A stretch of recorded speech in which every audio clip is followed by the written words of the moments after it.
Football বিশ্বের অন্যতম বড় আলোচনার কেন্দ্রবিন্দু এখন নেইমার জুনিয়র এবং কার্লো আনচেলত্তির নতুন কৌশল। ব্রাজিলের এই সুপারস্টারের ক্যারিয়ারে নতুন বাঁক নিয়েছে বেশ কিছু চমকপ্রদ খবর। জানা গেছে অভিজ্ঞ কোচ কার্লো আনচেলত্তি অনুশীলনে নেইমারকে ফলস নাইন ভূমিকায় ব্যবহার করার পরিকল্পনা করছেন ইটালিয়ান এই মাস্টারমাইন্ড। বয়স এবং ইনজুরির সাথে লড়াই করে নেইমার খেলার ধরন যে বদলেছে তা অজানা নয়।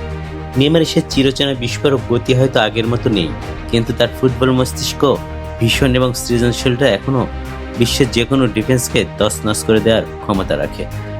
আনচেলত্তি মূলত নেইমারের এই সহজাত শক্তিকেই মাঠে মূল অস্ত্র হিসেবে ব্যবহার করতে চাইবে। আনচেলত্তির এই কৌশলের নেপথ্যে রয়েছে সুনির্দিষ্ট কিছু লক্ষ্য।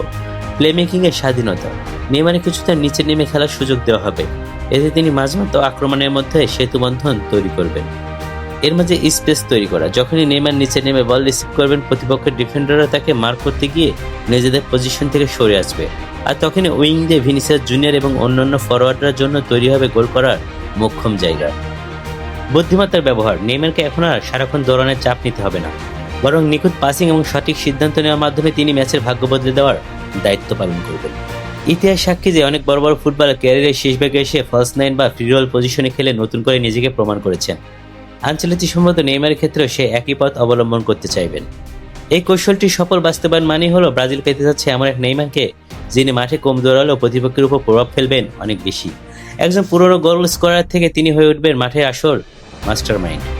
আনচেলত্তির এই পরিকল্পনা থেকে একটি বিষয় পরিষ্কার, ব্রাজিল ডাগ আউটে নেইমার এখনও অপরিহার্য। তিনি এখনও সেলেসাওদের মূল বাজি, কেবল তার খেলার ধরনে আসছে বড়সড় এক কৌশলগত পরিবর্তন। বাসার সবুজ, স্পোর্টস অন 360।